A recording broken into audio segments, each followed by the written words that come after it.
Hi, welcome back to Learners Class 9 Chemistry. Very important questions are we video discuss. So first question നിങ്ങൾക്ക് board analyze the following figure. ഇവിടെ രണ്ട് ചിത്രങ്ങൾ കൊടുത്തിട്ടുണ്ട്. അതായത് രണ്ട് test tube ആണ്. A എന്ന ടെസ്റ്റ് ട്യൂബും അതുപോലെ B എന്ന് പറയുന്ന ടെസ്റ്റ് ട്യൂബും. ഈ രണ്ട് ടെസ്റ്റ് ട്യൂബിൽ ആദ്യത്തേതിൽ dilute HCl ഉം രണ്ടാമത്തേതിൽ concentrated HCl കൊടുത്തിട്ടുണ്ട്. രണ്ടിലും ഒരേപോലെ തന്നെയുള്ള magnesium piece ആണ് പ്ലേസ് ചെയ്ത് വെച്ചിരിക്കുന്നത്. ഓക്കേ, magnesium വെച്ച് കൊടുത്തു. First question, in which test tube the rate of the reaction is faster? എവിടെയാണ് റിയാക്ഷന്റെ റേറ്റ് വളരെ പെട്ടെന്ന് നടക്കുന്നത്? രാസപ്രവർത്തനം എവിടെയാണ് പെട്ടെന്ന് നടത്തുന്നത്? അപ്പോൾ നിങ്ങൾ അത് അറിയണമെന്നുണ്ടെങ്കിൽ ജസ്റ്റ് ആ ടെസ്റ്റ് ട്യൂബിലേക്ക് നോക്കിയാൽ മതി. ആദ്യത്തെ ടെസ്റ്റ് ട്യൂബിൽ 1 2 3 4 4 ബബിൾസേ ഉള്ളൂ. രണ്ടാമത്തെ ടെസ്റ്റ് ട്യൂബിൽ നോക്കുമ്പോൾ 1 2 3 4 5 6 7 8 അങ്ങനെ കുറേ ബബിൾസ് ഉണ്ട്. അപ്പോൾ എവിടെയാണോ കൂടുതൽ ബബിൾസ് ഉള്ളത് അവിടെയായിരിക്കും റിയാക്ഷന്റെ റേറ്റ് കൂടുതൽ ഉണ്ടാവുക. അപ്പോൾ നിങ്ങൾ നോക്കിയിട്ട് പറയൂ, എവിടെയാണ് റിയാക്ഷന്റെ റേറ്റ് കൂടുതലുള്ളത് അഥവാ രാസപ്രവർത്തനം എവിടെയാണ് പെട്ടെന്ന് നടക്കുന്നത്, വേഗത്തിൽ നടക്കുന്നത്? ഉറപ്പായിട്ടും ബിയിൽ തന്നെയാണ്. അപ്പോൾ നമുക്ക് എഴുതാൻ പറ്റും rate of the reaction faster ആയിട്ട് നടക്കുന്നത് ബി എന്ന് പറയുന്ന ടെസ്റ്റ് ട്യൂബിലാണ്. അടുത്ത ചോദ്യം, what are the factors influencing the rate of the reaction? ഒരു രാസപ്രവർത്തനത്തിനെ സ്വാധീനിക്കുന്ന ഘടകങ്ങൾ എന്തെല്ലാം? നമ്മുടെ അടുത്ത് പരീക്ഷയ്ക്ക് ചോദിക്കാവുന്നതാണ്. So first point, nature of the reactant അല്ലെ, അഭികാരങ്ങളുടെ സ്വഭാവം. ഇനി കോൺസെൻട്രേഷൻ ഓഫ് ദ റിയാക്ടന്റ്, അതായത് വീര്യം കൂടിയതും വീര്യം കുറഞ്ഞ ആസിഡുമാണ് നമ്മൾ ഇവിടെ എടുത്തത് അല്ലെ. ഇവിടെ വീര്യം കുറഞ്ഞത്, ഇവിടെ വീര്യം കൂടിയത്. അപ്പൊ ആ കോൺസെൻട്രേഷനെ ഡിപ്പെൻഡ് ചെയ്തിട്ടായിരിക്കാം ചില സമയങ്ങളിൽ റേറ്റ് ഓഫ് ദ റിയാക്ഷൻ ഇരിക്കുന്നത്. ഓക്കെ, അപ്പൊ ഇവിടത്തെ കേസ് ചോദിച്ചു കഴിഞ്ഞാൽ ഇവിടത്തെ കേസ് കോൺസെൻട്രേഷൻ ഓഫ് ദ റിയാക്ടന്റിനെ ബേസ് ചെയ്തിട്ടാണ് റിയാക്ഷന്റെ ഫാസ്റ്റർ എബിലിറ്റി നമ്മൾ പറയുന്നത്. ഓക്കെ, ഈ മൂന്നാമത്തെ പോയിന്റ് സർഫസ് ഏരിയ അല്ലെങ്കിൽ പ്രതല പരപ്പളവ്. നിങ്ങൾ മലയാളം മീഡിയം മക്കൾ പഠിച്ചിട്ടുണ്ടാവും സർഫസ് ഏരിയ അല്ലെങ്കിൽ പ്രതല പരപ്പളവ്. ഇനി അടുത്തൊരു ടെമ്പറേച്ചർ, താപം, അതൊരു പ്രോപ്പർട്ടിയാണ്, അതൊരു ഫാക്ടർ ആണ്. ഇനി അതുപോലെ എഫക്ട് ഓഫ് കാറ്റലിസ്റ്റ് അല്ലെ. എഫക്ട് ഓഫ് കാറ്റലിസ്റ്റ് എന്ന് പറഞ്ഞാൽ ഉൾപ്രേരകത്തിന്റെ ആ ഒരു സാന്നിധ്യം അല്ലെ. കാറ്റലിസ്റ്റ് ആഡ് ചെയ്ത് കഴിഞ്ഞാൽ പെട്ടെന്ന് തന്നെ റിയാക്ഷൻ നടക്കും ആണല്ലോ, നിങ്ങൾ പഠിച്ചിട്ടുണ്ട്. അപ്പൊ ഈ 5 ഫാക്ടറുകളാണ് ഈ പറഞ്ഞ കെമിക്കൽ റിയാക്ഷനെ ഡിപ്പെൻഡ് ചെയ്യുന്ന അല്ലെങ്കിൽ ഇൻഫ്ലുവൻസ് ചെയ്യുന്ന ഫാക്ടറുകൾ. വളരെ ഇമ്പോർട്ടന്റ് ആണ്, പരീക്ഷയ്ക്ക് ചോദിക്കാൻ സാധ്യതയുണ്ട്. നിങ്ങൾക്ക് ഒരുപക്ഷെ ഈ 2 ടെസ്റ്റ് ട്യൂബിന് പകരം വലിയ 2 ബീക്കറുകൾ നൽകിയിട്ട് അതിലെന്ത് ചെയ്യുന്നു, ഡിഫറെന്റ് സൊല്യൂഷൻസ് വെച്ചിട്ട് അതിലെ റേറ്റ് ഓഫ് റിയാക്ഷൻ ആയിരിക്കും ചോദിക്കുക. അപ്പോൾ ഇവിടുത്തെ കേസ് വെച്ചിട്ടുള്ള എല്ലാ കാര്യങ്ങളും നിങ്ങൾ പഠിക്കണം.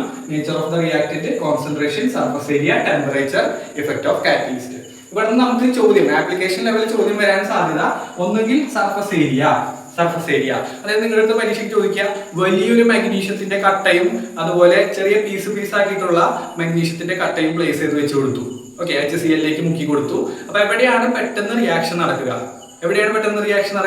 യെസ്, ഉറപ്പായിട്ടും നമ്മൾ പാർട്ടിക്കിൾസ് ആക്കി അല്ലെ, പൊട്ടിച്ചിട്ട പീസുകളാണ് പെട്ടെന്ന് റിയാക്ഷൻ നടക്കുക. ഒരിക്കലും ഒരു വലിയ പീസ് അല്ല നടക്കുക. കാരണം ഇവിടെ നമ്മൾ ബ്രേക്ക് ചെയ്യുന്ന സമയത്ത്, ബ്രേക്ക് ചെയ്യാന്ന് പറഞ്ഞാൽ പൊട്ടിക്കുന്ന സമയത്ത് സർഫസ് ഏരിയ കൂടുകയും ആ സർഫസ് ഏരിയ കൂടുന്നത് കൊണ്ട് തന്നെ ഇവിടെ എന്ത് കൂടും, റേറ്റ് ഓഫ് ദ റിയാക്ഷൻ കൂടും. ഞാൻ പറയുന്നത് മനസ്സിലാവുന്നുണ്ടോ? ഒരു പോയിന്റ് കൂടി ഞാൻ ഇതിൽ കൂടെ പറഞ്ഞതാണ്.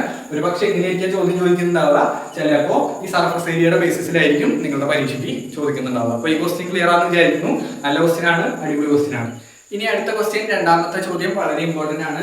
The atomic number and mass number of N element is 13 and 27.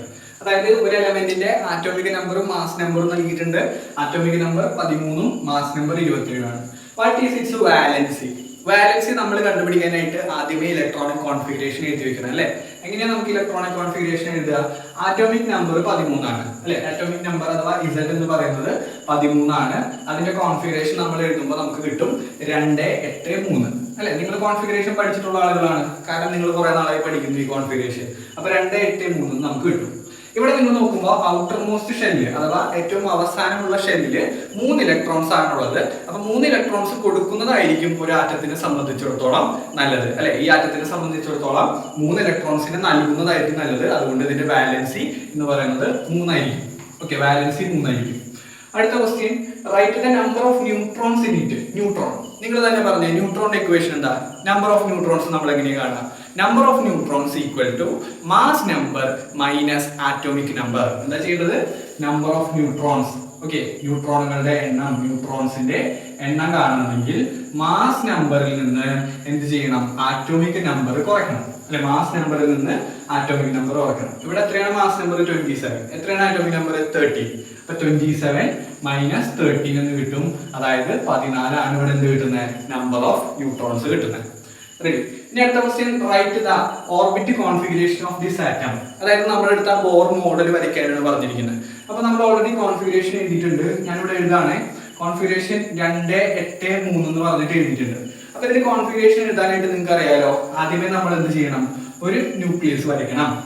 ന്യൂക്ലിയസിനകത്ത് എന്തൊക്കെയുണ്ട്, പ്രോട്ടോൺ ഉണ്ട്, ന്യൂട്രോൺ ഉണ്ട്. എത്ര പ്രോട്ടോൺ ഉണ്ട്, 13 പ്രോട്ടോൺ. അതെങ്ങനെ നമുക്ക് മനസ്സിലായത്, ആറ്റോമിക് നമ്പർ തന്നെയാണ് പ്രോട്ടോൺ. എന്താ, ആറ്റോമിക് നമ്പർ തന്നെയാണ് പ്രോട്ടോൺ. അപ്പൊ 13 ആറ്റോമിക് നമ്പർ ആണെങ്കിൽ 13 പ്രോട്ടോൺ തന്നെയായിരിക്കും. അപ്പൊ 13 പ്രോട്ടോണും, ഇനി എത്ര ന്യൂട്രോൺ ഉണ്ട് നമ്മൾ കണ്ടുപിടിച്ചു, 14 ന്യൂട്രോൺ. അപ്പൊ 14 ന്യൂട്രോൺ. ഇനി ഇതിന്റെ കോൺഫിഗറേഷൻ നമുക്ക് കിട്ടിയത് 2, 8, 3 എന്നാണ് അല്ലെ, 2, 8, 3 എന്നാണ് കിട്ടിയത്. അപ്പൊ നമുക്ക് എഴുതാം, ഫസ്റ്റ് ഷെല്ലില് എത്ര ഇലക്ട്രോൺ, ഫസ്റ്റ് ഷെല്ല് വരച്ചു 2 ഇലക്ട്രോൺ. ഇനി സെക്കൻഡ് ഷെല്ല് വരയ്ക്കുന്നു, അവിടെ എത്ര ഇലക്ട്രോൺ കൊടുക്കണം, 8 ഇലക്ട്രോൺ കൊടുക്കണം. 1, 2, 3, 4, 5, 6, 7, 8 ഇലക്ട്രോൺസ് കൊടുത്തു. ഇനി തേർഡ് ഷെല്ലിൽ ഞാനിത് മാറ്റിയാണ്, തേർഡ് ഷെല്ലിൽ എന്ത് ചെയ്യുന്നു, വീണ്ടും 3 ഇലക്ട്രോൺസ്. കാരണം നമുക്ക് കോൺഫിഗറേഷൻ കിട്ടിയിട്ടുള്ളത് 2, 8, 3 ആണ്. 2 വരച്ചു, 8 വരച്ചു, ഇനി അടുത്ത് 3 ആണ് വരയ്ക്കേണ്ടത്. 3 വരയ്ക്കുമ്പോൾ 1, 2, 3 ഇങ്ങനെയാണ് നമ്മൾ എന്ത് വരിക, ഓർബിറ്റ് കോൺഫിഗറേഷൻ അല്ലെങ്കിൽ ഈ പറഞ്ഞ ബോർ മോഡൽ വരുന്നത്. ഓക്കെ ആണല്ലോ ഈ ക്വസ്റ്റ്യൻ? വളരെ ഇമ്പോർട്ടന്റ് ആയിട്ടുള്ള ക്വസ്റ്റ്യൻ ആണ്, സിമ്പിൾ ആയിട്ടുള്ള ക്വസ്റ്റ്യൻ ആണ്. എല്ലാവരും ഇതുപോലത്തെ ഈ ഒരു ബോർ മോഡലൊക്കെ പ്രാക്ടീസ് ചെയ്തിട്ട് വേണം പരീക്ഷയ്ക്ക് പോകാനായിട്ട്. ഇനി അടുത്ത ക്വസ്റ്റ്യൻ, നിങ്ങൾ 8ാം ക്ലാസ്സിലെ പഠിച്ചിട്ടുള്ള ഒരു ഇക്വേഷൻ ആണ്, Zn + 2HCl gives ZnCl2 + H2 അല്ലേ? കാരണം നിങ്ങൾക്കറിയാം, ഇവിടെ ഹൈഡ്രോക്ലോറിക് ആസിഡും സിങ്കും തമ്മിൽ റിയാക്ട് ചെയ്യുമ്പോൾ ഏത് ഗ്യാസ് രൂപപ്പെടും, ഹൈഡ്രജൻ ഗ്യാസ് രൂപപ്പെടും. അപ്പൊ ഫസ്റ്റ് ക്വസ്റ്റ്യൻ ഇതാണ്, identify the gas formed here. ഇവിടെ രൂപപ്പെട്ടിരിക്കുന്ന ഗ്യാസ് ആണ് ചോദ്യം. ഗ്യാസ് മറ്റൊന്നുമല്ല, ഹൈഡ്രജൻ ആണ് കേട്ടോ. ഇനി to which category does this chemical reaction belongs? അതായത് നിങ്ങൾ കുറെ ടൈപ്പ് ഓഫ് റിയാക്ഷൻസ് പഠിച്ചിട്ടുണ്ട്, substitution reaction, displacement reaction, combination reaction, അങ്ങനെ കുറെ ടൈപ്പ് റിയാക്ഷൻസ് പഠിച്ചിട്ടുണ്ട്. അപ്പൊ അതിൽ ഏത് റിയാക്ഷനിലാണ് ഈ പറഞ്ഞ റിയാക്ഷൻ വരുന്നത്, ഏത് ടൈപ്പ് ഓഫ് റിയാക്ഷൻ ആണ്? അപ്പൊ ഇവിടെ നോക്കുമ്പോൾ Zn ഉണ്ട്, HCl ഉണ്ട്. ഈ റിയാക്ഷൻ നടന്നു കഴിഞ്ഞപ്പോൾ ZnCl2 H2 ആയിട്ട് മാറിയിട്ടുണ്ട്. അപ്പൊ ഇവിടെ എന്താ നിങ്ങൾ കാണുന്നത്, Hന്റെ കൂടെ ആയിരുന്നു Cl ഉണ്ടായിരുന്നത്. പക്ഷെ റിയാക്ഷൻ കഴിഞ്ഞപ്പോ എന്ത് സംഭവിച്ചു, ഈ Cl Zn കൂടെ ആയിട്ട് മാറി. എന്ന് പറഞ്ഞാൽ Hന്റെ കൂടെ ഉണ്ടായിരുന്ന Cl ഡിസ്പ്ലേസ് ചെയ്തിട്ട് Zn കൂടെയാണ് പോയത്. മനസ്സിലായോ? റിയാക്ഷൻ നടന്നപ്പോ Hന്റെ കൂടെ ഉണ്ടായിരുന്ന Cl ഡിസ്പ്ലേസ് ചെയ്തിട്ട് ആരുടെ കൂടെ പോയി, Zn കൂടെ പോയി. അതാണ് ഇവിടെ നടന്ന പ്രവർത്തനം. അപ്പോൾ അതുകൊണ്ട് ഈ ടൈപ്പ് റിയാക്ഷൻസിന് നമ്മൾ പറയുന്ന പേര് ഡിസ്പ്ലേസ്മെന്റ് റിയാക്ഷൻ ആണ് കേട്ടോ. എന്താണ് ഡിസ്പ്ലേസ്മെന്റ് റിയാക്ഷൻ എന്നത് നിങ്ങളുടെ ടെക്സ്റ്റ് ബുക്കിൽ കൊടുത്തിട്ടുണ്ട്. അപ്പൊ അത് പഠിക്കുക. ഡിസ്പ്ലേസ്മെന്റ് റിയാക്ഷൻ എന്ന് പറഞ്ഞാൽ ഒരു ആറ്റത്തിനെ മാറ്റി മറ്റൊരു ആറ്റം കടന്നു വരിക, ഒരു മെറ്റലിനെ മാറ്റി മറ്റൊരു മെറ്റൽ കടന്നു വരികയാണെങ്കിൽ അതിന് നമ്മൾ പറയും ഡിസ്പ്ലേസ്മെന്റ് റിയാക്ഷൻ എന്ന് പറയും. നിങ്ങളുടെ ടെക്സ്റ്റ് ബുക്കിൽ ബോക്സിൽ കൊടുത്തിട്ടുണ്ട്, അതിന്റെ ഡെഫിനിഷനും കറക്റ്റ് ആയിട്ട് പഠിച്ചു വെക്കുക. ഇനി അടുത്ത ക്വസ്റ്റ്യൻ, 4ാമത്തെ ക്വസ്റ്റ്യൻ ആണ്. 4 gram of a substance X is added to 36 gram of water to prepare a solution. Calculate the mass percentage. നിങ്ങൾ പുതിയതായിട്ട് പഠിക്കുന്ന ഒരു ടോപ്പിക്കാണ് മാസ് പെർസെന്റേജ്. വളരെ ഡിഫിക്കൽട്ട് അല്ലാത്ത ഒരു ടോപ്പിക്കാണ്. ഓക്കെ, സോ മാസ് പെർസെന്റേജ് കാണാനായിട്ട് നിങ്ങൾ ഓൾറെഡി ഇക്വേഷൻ പഠിച്ചിട്ടുണ്ട്. ഇത് എന്താണ് ഇക്വേഷൻ? മാസ് ഓഫ് സൊല്യൂട്ട് അല്ലെ, mass of solute by mass of solution into 100. ഇതാണല്ലോ ഇക്വേഷൻ. ഈ ഇക്വേഷനിൽ നമ്മൾ എന്ത് ചെയ്യുക, ഓരോ വാല്യൂസ് ഇട്ട് കൊടുക്കുക. ഇവിടെ നിങ്ങൾ നോക്കിയേ, ഇവിടെ ഈ സൊല്യൂഷനിൽ സൊല്യൂട്ട് ആയിട്ട് എടുത്തിരിക്കുന്നത് എക്സ് എന്ന് പറയുന്ന ഒരു സബ്സ്റ്റൻസ് ആണ്. അതിന്റെ മാസ് 4 gram ആണ്. അപ്പൊ നമുക്ക് കിട്ടി മാസ് ഓഫ് ദ സൊല്യൂട്ട് എന്ന് പറയുന്നത് 4 gram ബൈ, ഇനി മാസ് ഓഫ് ദ സൊല്യൂഷൻ. നിങ്ങൾ ഈ സൊല്യൂഷനിലേക്ക് നോക്കിയേ, ഈ സൊല്യൂഷനിൽ എക്സും ഉണ്ട് വാട്ടറും ഉണ്ട്, ശരിയല്ലേ? ഉപ്പുവെള്ളത്തിൽ ഉപ്പും ഉണ്ട് ജലവും ഉണ്ട് എന്ന് പറയുന്ന പോലെ തന്നെ ഇവിടെ എക്സും വാട്ടറും ആണ് ഈ പറഞ്ഞ സൊല്യൂഷനിൽ ഉള്ളത്. അപ്പൊ ഇതിന്റെ രണ്ടിന്റെയും മാസ് കൂട്ടിയാൽ മാത്രമേ നമുക്ക് എന്ത് കിട്ടുള്ളൂ, സൊല്യൂഷന്റെ മാസ് കിട്ടുള്ളൂ. ക്ലിയർ അല്ലേ? യെസ്. അപ്പൊ സൊല്യൂഷന്റെ മാസ് എന്ന് പറയുന്നത് 4 ഗ്രാമും 36 ഗ്രാമും കൂടി കൂട്ടിയതാണ്. എന്ന് പറഞ്ഞാൽ 4 36 കൂട്ടിയാൽ എനിക്ക് കിട്ടുന്നത് 40 ആണ്. നിങ്ങൾക്ക് കിട്ടുന്നത് എത്രയാണ്? 40 തന്നെയാണ്. ഓക്കെ, അപ്പൊ 4/40 × 100 എന്ന് കിട്ടും, ശരിയല്ലേ? അപ്പൊ നമുക്ക് കിട്ടും, ഇവിടെ 0 കട്ട് ചെയ്ത് പോയി, ബാക്കി നമുക്ക് വന്നു എത്ര? 40/4 അല്ലെങ്കിൽ 10% എന്ന് കിട്ടി. ഓക്കെ, അപ്പൊ ഇവിടെ സൊല്യൂട്ടിന്റെ മാസ് പെർസെന്റേജ് ചോദിച്ചു കഴിഞ്ഞാൽ 10% ആണ് നമുക്ക് കിട്ടുന്ന ആൻസർ. ഓക്കെ ആണല്ലോ? അപ്പൊ മാസ് പെർസെന്റേജ് നിങ്ങൾക്ക് കിട്ടിയെന്ന് വിചാരിക്കും. ഇനി ഈ വീഡിയോയിലെ ലാസ്റ്റ് ചോദ്യമാണ്. ഇവിടെ ഒരു ഇക്വേഷൻ കൊടുത്തിട്ടുണ്ട് അല്ലെ, Fe + 2HCl gives FeCl2 + H2. ഇവിടെ ഓക്സിഡേഷൻ നമ്പർ മുകളിൽ കൊടുത്തിട്ടുണ്ട്. Find X and Y. നിങ്ങൾ ഈ ക്വസ്റ്റ്യനിലേക്ക് നോക്കിയേ, ഇവിടെ ഈ ഇക്വേഷനിൽ എക്സും കൊടുത്തിട്ടുണ്ട് വൈയും കൊടുത്തിട്ടുണ്ട്. നിങ്ങൾക്ക് പറയാൻ പറ്റുമോ എക്സിന്റെയും വൈന്റെയും വാല്യൂ എന്താണെന്ന്?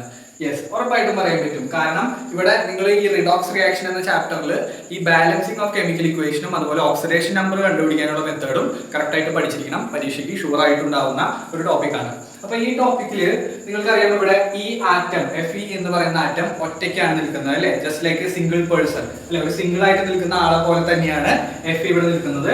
അതുകൊണ്ട് ഇവിടെ സിംഗിൾ ആയിട്ട് നിൽക്കുന്നതിന്റെ ഓക്സിഡേഷൻ നമ്പർ എപ്പോഴും 0 ആയിരിക്കും.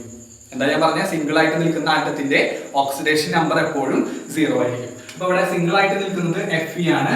അപ്പൊ Feയുടെ ഓക്സിഡേഷൻ നമ്പർ 0 ആയിരിക്കും. ഓക്കെ, അപ്പൊ എക്സിന്റെ വാല്യൂ നമുക്ക് കിട്ടി 0.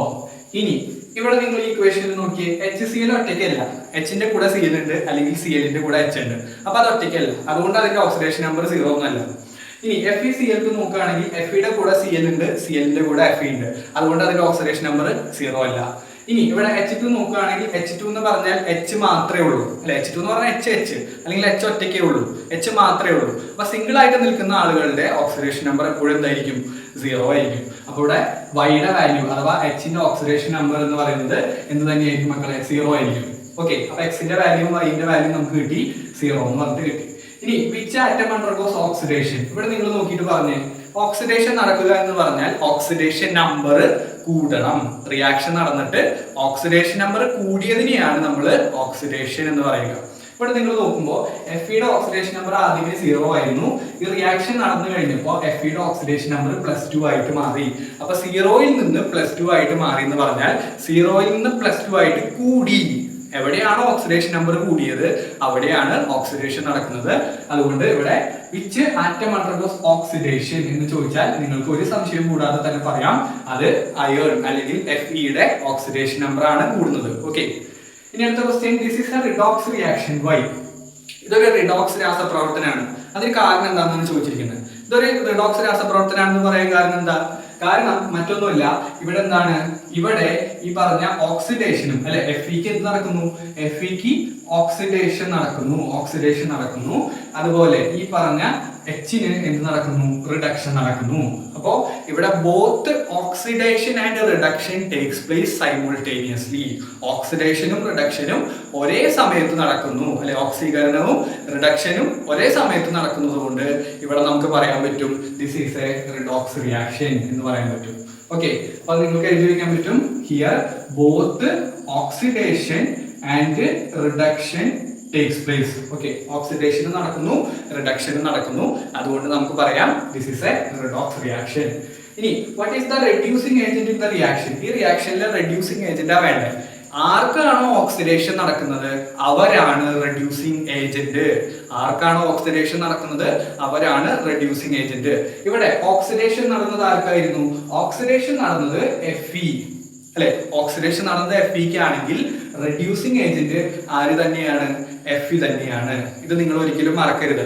ഓക്സിഡേഷൻ നടക്കുന്ന ആള് റെഡ്യൂസിങ് ഏജന്റ് ആയിരിക്കും. ഓക്സിഡേഷൻ നടന്നത് ഇവിടെ Feക്കാണ്, അതുകൊണ്ട് റെഡ്യൂസിങ് ഏജന്റും ആര് തന്നെയാണ്? Fe ആണെന്ന കാര്യം ഓർത്തു വെക്കാൻ.